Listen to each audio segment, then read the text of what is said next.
Hello everyone, welcome to ಐಜಿಸ್ cooking channel. ಇವತ್ತಿನ ವಿಡಿಯೋದಲ್ಲಿ ನಾವು 2 ಚಮಚ ತುಪ್ಪ ಹಾಗೆಯೇ ಒಂದೆರಡು ಕ್ಯಾರೆಟನ್ನು ಉಪಯೋಗಿಸ್ಕೊಂಡು ಈ ರೀತಿ ರುಚಿಯಾದಂತಹ ಸ್ವೀಟನ್ನು ಮನೆಯಲ್ಲೇ ಹೇಗೆ ಮಾಡ್ಕೊಳ್ಳೋದು ಅಂತ ನೋಡೋಣ. ತುಂಬಾ ರುಚಿಯಾಗಿ ಬಂದಿತ್ತು. ಇದನ್ನು ನಾವು ಮನೆಯಲ್ಲಿ ಒಂದು ಅರ್ಧ ಗಂಟೆ ಟೈಮ್ ಇದ್ದರೆ ಮಾಡ್ಕೊಳ್ಬಹುದು. ನೋಡಿ ಇದನ್ನು ಹೇಗೆ ಮಾಡಿದೆ ಅಂತ ಈ ವಿಡಿಯೋದಲ್ಲಿ ಡೀಟೇಲ್ ಆಗಿ ತೋರಿಸ್ತಾ ಇದ್ದೀನಿ. ಹಾಗೆ ವಿಡಿಯೋವನ್ನು ಸ್ಟಾರ್ಟ್ ಮಾಡೋಣ. ಅದಕ್ಕಿಂತ ಮುಂಚೆ ಇನ್ನು ಯಾರ್ಯಾರ ಚಾನಲನ್ನು ಸಬ್ಸ್ಕ್ರೈಬ್ ಮಾಡದೆ ನೋಡ್ತಾ ಇದ್ದೀರಾ, ದಯವಿಟ್ಟು ಚಾನಲನ್ನು ಸಬ್ಸ್ಕ್ರೈಬ್ ಮಾಡಿಕೊಂಡು ಪಕ್ಕದಲ್ಲೇ ಇರೋ ಬೆಲ್ ಐಕಾನ್ನ ಕ್ಲಿಕ್ ಮಾಡ್ಕೊಳ್ಳಿ. ಬನ್ನಿ ಇದನ್ನು ಹೇಗೆ ಮಾಡೋದು ಅಂತ ನೋಡ್ಕೊಂಡು ಬರೋಣ. ಇದನ್ನು ಮಾಡೋಕ್ಕೆ ಗ್ಯಾಸ್ ಮೇಲೆ ಈ ರೀತಿ ಪ್ಯಾನನ್ನು ಇಟ್ಕೊಂಡಿದ್ದೀನಿ. ಇದಕ್ಕೆ 2 ಚಮಚ ತುಪ್ಪನ ಹಾಕೊಳ್ತಾ ಇದ್ದೀನಿ. ನೋಡಿ, ತುಪ್ಪ ಚೆನ್ನಾಗಿ ಕರಗಿಸ್ಕೊಳ್ಬೇಕು. ನೋಡಿ, ತುಪ್ಪ ಕರಗಿದ ನಂತರ ಇದಕ್ಕೆ ತುರಿದಿಟ್ಟಿರುವಂತಹ ಕ್ಯಾರೆಟನ್ನು ಹಾಕೊಳ್ತಾ ಇದ್ದೀನಿ. ಇಲ್ಲಿ 2 ಕ್ಯಾರೆಟನ್ನು ನಾನು ತುರಿದು ತೊಗೊಂಡಿದ್ದೀನಿ. ನೋಡಿ, ಆ ಕ್ಯಾರೆಟು ಒಂದು ಮೀಡಿಯಮ್ ಬೌಲಲ್ಲಿ 2.5 ಬೌಲಷ್ಟು ಕ್ಯಾರೆಟ್ ಆಗಿತ್ತು. ದೊಡ್ಡ ಸೈಜ್ದು 2 ಕ್ಯಾರೆಟ್ನ ತುರಿದು ತೊಗೊಂಡಿದ್ದೀನಿ. ನೋಡಿ, ಈ ರೀತಿ ನಾವು ಹಾಕಿರುವಂತಹ ತುಪ್ಪದಲ್ಲಿ ಕ್ಯಾರೆಟನ್ನು ಫ್ರೈ ಮಾಡ್ಕೊಳ್ಬೇಕಾಗತ್ತೆ.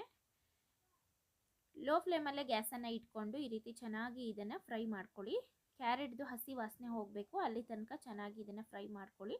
ಲೋ ಟು ಮೀಡಿಯಮ್ ಫ್ಲೇಮಲ್ಲಿ ಇಟ್ಕೊಂಡ್ರೂ ಗ್ಯಾಸನ್ನು ನಡೆಯುತ್ತೆ. ನೋಡಿ, ಈ ರೀತಿ ಚೆನ್ನಾಗಿ ತಳ ಹಿಡಿಬಾರ್ದು. ಆ ರೀತಿಯಲ್ಲಿ ಚೆನ್ನಾಗಿ ಆ ಹಸಿ ಏನಿದೆ ಅದೆಲ್ಲ ಹೋಗೋ ತನಕ ಈ ರೀತಿ ಫ್ರೈ ಮಾಡ್ಕೊಳ್ಬೇಕಾಗತ್ತೆ ಫಸ್ಟು. ಈಗ ಇದಕ್ಕೆ ಒಂದು 3/4 ಕಪ್ಪಷ್ಟು ರವೆನ ಹಾಕೊಳ್ತಾ ಇದ್ದೀನಿ. ಈಗ ಚೆನ್ನಾಗಿ ರವೆ ಜೊತೆಗೆ ಬ್ಲೆಂಡ್ ಆಗಬೇಕು. ಇದು ಆ ರೀತಿಯಲ್ಲಿ ಫ್ರೈ ಮಾಡ್ಕೊಳ್ಬೇಕಾಗತ್ತೆ. ನೋಡಿ, ಕ್ಯಾರೆಟು ಚೆನ್ನಾಗಿ ಈಗ ರವೆ ಜೊತೆಯಲ್ಲಿ ನಾವು ಹುರಿಬೇಕು. ನೋಡಿ, ಈ ರೀತಿ ಚೆನ್ನಾಗಿ ಹುರಿದು ತೊಗೊಳ್ಬೇಕಾಗತ್ತೆ. ತುಂಬ ಟೇಸ್ಟಿಯಾಗಿ ಬರುತ್ತೆ. ಈ ರೀತಿ ಮಾಡೋದ್ರಿಂದ ನಾವು ಹಾಕ್ಕೊಂಡಿರುವಂತಹ ರವೆ ಕ್ಯಾರೆಟ್ ಎರಡೂ ಸಹ ತುಂಬ ರುಚಿಯನ್ನು ಕೊಡುತ್ತೆ ಫ್ರೆಂಡ್ಸ್. ಈಸಿಯಾಗಿ ಮಾಡ್ಕೊಳ್ಬೋದು. ನೋಡಿ, 1 ಕಪ್ಪಷ್ಟು ಅದೇ ಕಪ್ಪಲ್ಲಿ ರವೆ, ಹಾಗೆಯೇ ಒಂದು 2 ಕಪ್ಪಷ್ಟು ಹಾಲನ್ನು ತೊಗೊಂಡಿದ್ದೀನಿ. ಬೆಚ್ಚಗಿರುವಂತಹ ಹಾಲು 2 ಕಪ್ಪಷ್ಟು, ಹಾಗೆಯೇ 1 ಕಪ್ಪಷ್ಟು ಬೆಚ್ಚಗಿರುವಂತಹ ನೀರನ್ನ ಹಾಕ್ಕೊಂಡಿದ್ದೀನಿ. ಈಗ ಇದನ್ನು ಚೆನ್ನಾಗಿ ಈ ರೀತಿ ಮಿಕ್ಸ್ ಮಾಡ್ಕೊಳ್ಳೋಣ. ಮೀಡಿಯಮ್ ಫ್ಲೇಮಲ್ಲೇ ಗ್ಯಾಸನ್ನು ಇಟ್ಕೊಂಡು ಇದನ್ನು ಚೆನ್ನಾಗಿ ಕುಕ್ ಮಾಡ್ಕೊಳ್ಬೇಕು. ನೋಡಿ, ತಳ ಹಿಡಿದೇ ಇರುವಂತಹ ರೀತಿಯಲ್ಲಿ ಇದನ್ನು ಈ ರೀತಿ ತಿರುಗಿಸ್ಕೊಳ್ತಾನೆ ಇರಬೇಕಾಗತ್ತೆ. ಈ ರೀತಿ ಮಾಡ್ಕೊಳ್ಳುವಾಗ ಕ್ಯಾರೆಟು ಸಹ ಚೆನ್ನಾಗಿ ಬೆಂದಿರುತ್ತೆ. ನೋಡಿ, ಈ ರೀತಿ ಚೆನ್ನಾಗಿ ಇದನ್ನು ಮಿಕ್ಸ್ ಮಾಡ್ಕೊಳ್ತಾನೆ ಇರಬೇಕಾಗತ್ತೆ. ಈ ರೀತಿ ಬ್ಲೆಂಡ್ ಆಗೋದ್ರಿಂದ ಟೇಸ್ಟು ಸಹ ತುಂಬಾ ಚೆನ್ನಾಗಿರುತ್ತೆ. ನಾವು ಹಾಲನ್ನು ಸಹ ಹಾಕ್ಕೊಂಡಿದ್ದೀವಿ, ಕ್ಯಾರೆಟು ಎಲ್ಲ ಹಾಕ್ಕೊಂಡಿರೋದನ್ನ ಚೆನ್ನಾಗಿರುತ್ತೆ. ಒಂದು ಅರ್ಧ ಚಮಚದಷ್ಟು ಏಲಕ್ಕಿ ಬೀಜದ ಪುಡಿಯನ್ನು ಸಹ ತಗೊಂಡಿದ್ದೀನಿ. ನೋಡಿ, ಈ ರೀತಿ ಮಾಡೋದ್ರಿಂದ ಏಲಕ್ಕಿ ಬೀಜ ಒಂದು ಫ್ಲೇವರನ್ನು ಕೊಡುತ್ತೆ. ಹಾಗಾಗಿ ಅದ್ರ ಪೌಡ್ರನ್ನ ಸಹ ಒಂದು ಅರ್ಧ ಚಮಚ ಹಾಕ್ಕೊಂಡಿದ್ದೀನಿ. ಹಾಗೆಯೇ ಸಕ್ಕರೆ ತಗೊಂಡಿದ್ದೀನಿ. ನೋಡಿ, ಒಂದು 3/4 ಬೌಲಷ್ಟು ಸಕ್ಕರೆನ ಉಪಯೋಗಿಸ್ಕೊಂಡಿದ್ದೀನಿ. ಇದನ್ನು ಸಹ ಈಗ ಚೆನ್ನಾಗಿ ಮಿಕ್ಸ್ ಮಾಡ್ಕೊಳ್ಳೋಣ. ಸಕ್ಕರೆ ಹಾಕಿದ ನಂತರ ಸ್ವಲ್ಪ ನೀರು ಬಿಡೋಕ್ಕೆ ಸ್ಟಾರ್ಟ್ ಆಗುತ್ತೆ. ಅದನ್ನು ಸಹ ಇದೇ ರೀತಿಯಲ್ಲಿ ತಿರುಗಿಸ್ಕೊಂಡು ನಾವು ಬ್ಲೆಂಡ್ ಆಗೋ ತನಕ ಈ ರೀತಿ ತಿರುಗಿಸ್ಕೊಳ್ಬೇಕಾಗತ್ತೆ. ತುಂಬಾ ಚೆನ್ನಾಗಿ ಬರುತ್ತೆ ಈ ಒಂದು ಸ್ವೀಟು. ಖಂಡಿತವಾಗ್ಲೂ ಸಹ ಮನೇಲಿ ಟ್ರೈ ಮಾಡ್ಕೊಳ್ಳಿ ಫ್ರೆಂಡ್ಸ್. ಎಲ್ಲರೂ ಸಹ ಇಷ್ಟಪಟ್ಟು ತಿಂತಾರೆ. ಒಂದೇ ರೀತಿ ಕ್ಯಾರೆಟಲ್ಲಿ ನಾವು ಸಾಮಾನ್ಯವಾಗಿ ಕ್ಯಾರೆಟ್ ಹಲ್ವಾ ಈ ರೀತಿಯೆಲ್ಲ ರೆಸಿಪಿಗಳನ್ನ ಮಾಡ್ತಾನೆ ಇರ್ತೀವಿ. ಈ ರೀತಿಯೂ ಸಹ ಟ್ರೈ ಮಾಡಿ ನೋಡಿ, ತುಂಬಾ ಚೆನ್ನಾಗಿ ಬರುತ್ತೆ. ನೋಡಿ, ಇದನ್ನೀಗ ನಾನು ಚೆನ್ನಾಗಿ ಮಿಕ್ಸ್ ಮಾಡ್ಕೊಳ್ತಾ ಇದ್ದೀನಿ. ಈಗ ಮೀಡಿಯಮ್ ಫ್ಲೇಮಲ್ಲಿ ಗ್ಯಾಸನ್ನು ಇಟ್ಕೊಂಡು ಈ ರೀತಿ ಫಾಸ್ಟಲ್ಲಿ ತಿರುಗಿಸ್ಕೊಳ್ಳಿ. ನೋಡಿ, ಇದೀಗ ನೋಡಿದ್ರೇ ತಿನ್ಬೇಕು ಅನ್ನಿಸ್ತಿದೆ, ಅಷ್ಟು ಚೆನ್ನಾಗಿ ಬರ್ತಿದೆ ಸ್ವೀಟು. ಬೇಕು ಅಂದರೆ ನಿಮಗೆ ತುಪ್ಪ ಬೇಕು ಅಂತ ಅನಿಸಿದರೆ ಹಾಕ್ಕೊಳ್ಬೋದು. ನಾನಿಲ್ಲಿ 2 ಚಮಚ ತುಪ್ಪನ ಮಾತ್ರ ಉಪಯೋಗಿಸ್ಕೊಂಡು ಮಾಡ್ತಾ ಇದ್ದೀನಿ. ನೋಡಿ, ಈ ರೀತಿಯಲ್ಲಿ ನೀಟಾಗಿ ಇದನ್ನು ನಾನು ತಿರುಗಿಸ್ಕೊಳ್ತಾ ಇದ್ದೀನಿ. ಈಗ ಇದು ಚೆನ್ನಾಗಿ ಬ್ಲೆಂಡ್ ಆಗಿದೆ. ನೋಡಿ, ಇದಕ್ಕೆ 1 ನಿಮಿಷ ಬಿಟ್ಟಿದ್ದೆ ಅಷ್ಟೇ. ಈ ರೀತಿ ಲಿಡ್ ಕ್ಲೋಸ್ ಮಾಡಿ ನಂತರ ಮತ್ತೆ ತಿರುಗಿಸ್ಕೊಳ್ತಾ ಇದ್ದೀನಿ. ನಾವು ಸ್ವೀಟ್ ಮಾಡುವಾಗ ಯಾವತ್ತೂ ಅಷ್ಟೇ ಲೋ ಟು ಮೀಡಿಯಮ್ ಫ್ಲೇಮಲ್ಲೇ ಗ್ಯಾಸನ್ನು ಇಟ್ಕೊಳ್ಬೇಕಾಗತ್ತೆ. ಆವಾಗ ತುಂಬಾ ಚೆನ್ನಾಗಿ ಬರುತ್ತೆ. ಇದು ನೋಡಿ, ಈಗ ಪರ್ಫೆಕ್ಟಾಗಿ ಬ್ಲೆಂಡ್ ಆಗಿದೆ ಎಲ್ಲ. ಇದನ್ನು ಈಗ ನಾವು ತಟ್ಟೆಯಲ್ಲಿ ಹಾಕ್ಕೊಂಡು ಪೀಸಸ್ ಆಗಿ ಕಟ್ ಮಾಡ್ಕೊಳ್ಬೋದು. ತುಂಬಾ ಚೆನ್ನಾಗಿ ಬಂದಿರುತ್ತೆ ಫ್ರೆಂಡ್ಸ್. ಇದೇ ರೀತಿಯಲ್ಲಿ ನೀವು ಸಹ ಮನೇಲಿ ಟ್ರೈ ಮಾಡಿ, ಮಕ್ಕಳಿಗೆ ಮಾಡಿಕೊಡಿ. ಯಾರೆಲ್ಲ ಕ್ಯಾರೆಟ್ ತಿನ್ನಲ್ಲ ಅಂತಾರೆ ಮಕ್ಕಳು, ಅಂಥವರಿಗೆ ಈ ರೀತಿ ಒಂದು ಸ್ವೀಟನ್ನು ಮಾಡಿಕೊಡಿ. ಖಂಡಿತವಾಗ್ಲೂ ಸಹ ಎಲ್ಲರೂ ತಿಂತಾರೆ ಮನೆಯಲ್ಲಿ.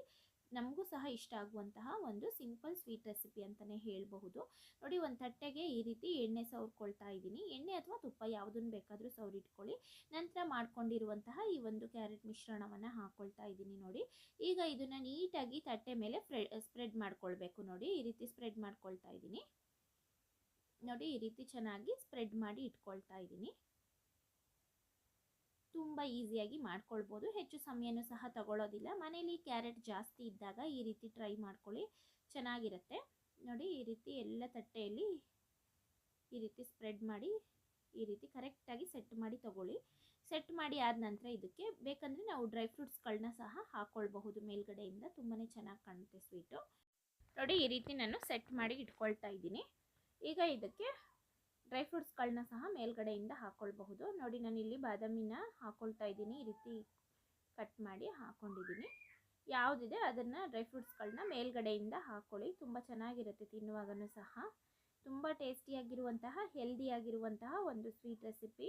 ನೀವು ಸಹ ಟ್ರೈ ಮಾಡಿ. ಕೆಲವೇ ಇಂಗ್ರೀಡಿಯೆಂಟ್ಸ್ಗಳಿಂದ ಮಾಡೋ ಅಂಥದ್ದು. ನೋಡಿ ಈ ರೀತಿ ಮಾಡಿ ತೊಗೊಂಡಿದ್ದೀನಿ.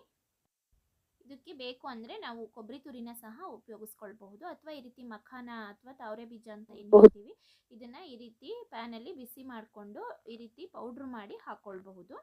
ನೋಡಿ ಈ ರೀತಿ ಮಾಡಿ ಹಾಕ್ಕೊಳ್ತಾ ಇದ್ದೀನಿ. ಇನ್ನೂ ಟೇಸ್ಟಿಯಾಗಿ ಹೆಲ್ದಿಯಾಗಿ ಚೆನ್ನಾಗಿರುತ್ತೆ. ಮಕ್ಕಳಿಗೆಲ್ಲ ಮಾಡ್ಕೊಡೋದಾದರೆ ಖಂಡಿತವಾಗ್ಲೂ ಸಹ ಈ ರೀತಿಯಾಗಿ ಮಾಡ್ಕೊಳ್ಳಿ, ತುಂಬಾ ಚೆನ್ನಾಗಿರುತ್ತೆ. ಯಾರೆಲ್ಲ ಮನೇಲಿ ಡ್ರೈ ಫ್ರೂಟ್ಸ್ಗಳನ್ನ ತಿನ್ನಲ್ಲ ಅಂತ ಹಠ ಮಾಡ್ತಾರೆ ಅವರಿಗೆ ಈ ರೀತಿ ಮಾಡಿ ತಿನ್ನಿಸ್ಬೋದು ಮಕ್ಕಳಿಗೆ. ಇದ್ದರೆ ಇದನ್ನು ನಾವು ಈಗ ಕೂಲ್ ಆಗೋ ತನಕ ಬಿಡಬೇಕು. ಇದು ಈಗ 1-2 ಅವರ್ ಕಂಪ್ಲೀಟಾಗಿ ಕೂಲ್ ಆಗೋಕ್ಕೆ ಬಿಟ್ಟಿದ್ದೆ. ನೋಡಿ ಈಗ ಇದನ್ನು ಕಟ್ ಮಾಡ್ಕೊಳ್ತಾ ಇದ್ದೀನಿ.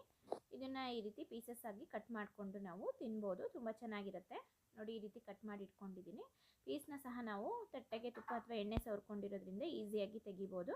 ಈ ರೀತಿ ಎಲ್ಲ ಪೀಸ್ಗಳನ್ನ ಸಹ ತೆಗೆದಿಟ್ಕೊಳ್ಳಿ. ಇದನ್ನು ನಾವು ಸ್ಟೋರ್ ಮಾಡಿ ಇಟ್ಕೊಳ್ಬಹುದು, ಫ್ರಿಜ್ಜಲ್ಲಿ ಇಡೋದಾದರೆ ಇಟ್ಕೊಳ್ಬಹುದು. ನೋಡಿ ಈ ರೀತಿ ಮಾಡಿಕೊಂಡು ಇಷ್ಟ ಆದರೆ ನೀವು ಸಹ ಟ್ರೈ ಮಾಡಿ. ಹಾಗೆ ಲೈಕ್, ಶೇರ್, ಸಬ್ಸ್ಕ್ರೈಬ್ ಮಾಡಿ. Thank you.